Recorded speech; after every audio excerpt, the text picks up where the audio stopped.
On May 25th, the Cathedral Church of the Holy Trinity begins its 200th anniversary celebration of dedication. So join us on the 25th of each month for glimpses of our past as we imagine and dream our way into the future. Take a glimpse with us as we celebrate. Look out on all of our social media platforms for glimpses of Holy Trinity Cathedral. Hi, my name is Peter Rayblood, and it gives me much pleasure to be part of this project. Some of my fondest memories as a young man, a child actually, growing up, were the days I spent involved in activities at Trinity Cathedral in Port of Spain. Let me see, where would I start? I was an acolyte as well as a chorister in the choir. And basically, the musical part of it took a great deal of my free time. When not at school, there would be a choir practice, of course. And I'm talking now about over 6 decades ago. So the memory, I have to plug into the memory to get some of the vignettes from that time. Coming immediately to mind in the choir was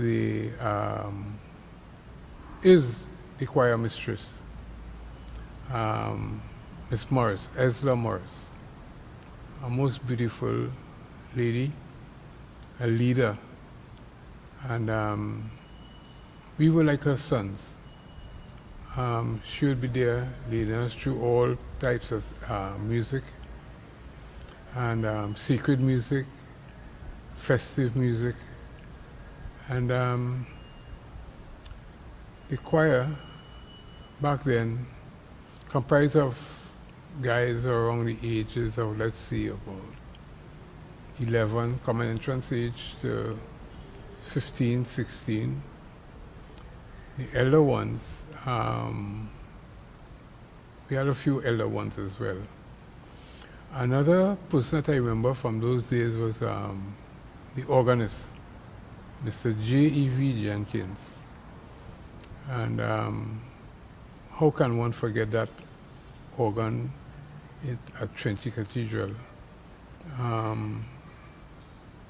Some of the most peaceful times I've had then was just sitting down and listening to Mr. Jenkins either rehearse with the organ or accompanying us in choir practice.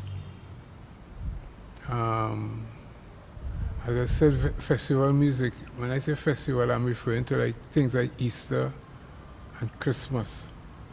Those were special times on the Christian calendar. So there were special hymns sung at that time, especially at Christmas time, where we learned carols taught by Miss Morris. Also coming to mind, another person who comes to mind is the priest, Father John Sewell.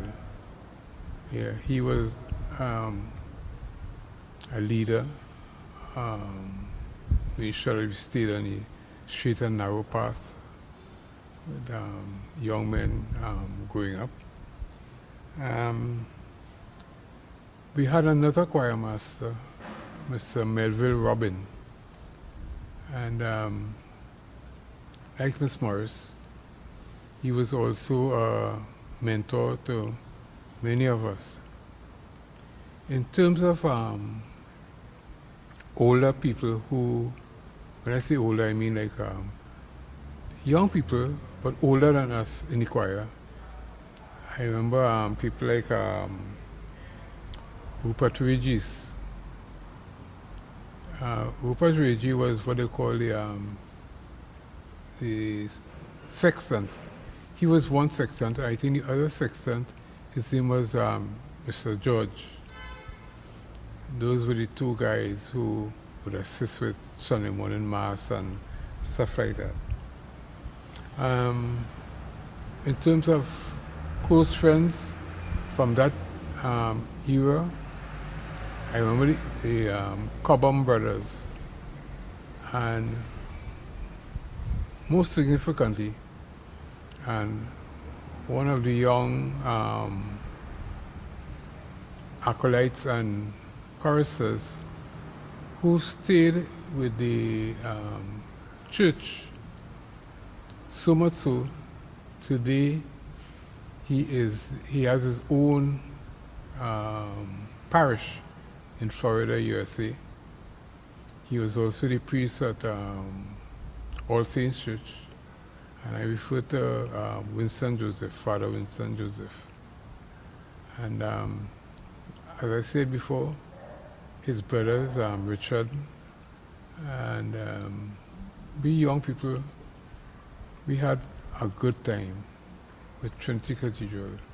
Trinity Cathedral formed an important part of our growing up, staying on the streets and narrow, and becoming young men.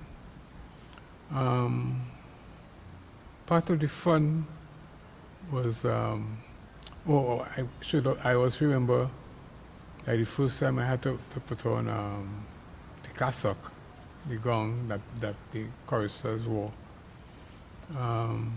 That was a moment of pride for me, because before I became a chorister, I used to admire those who did before me on a Sunday morning in service, and actually getting to wear one and being part of that group was a very proud moment in my life. So, those are some of my memories of Trinity Cathedral, as I said, over 60 years ago. And what I want to do at this point in time is congratulate the family, the Trinity Cathedral family. You're part of history, part of iconic landmark in this Republic of Trinidad and Tobago. Trinity Cathedral is 200 years old. That's quite an achievement.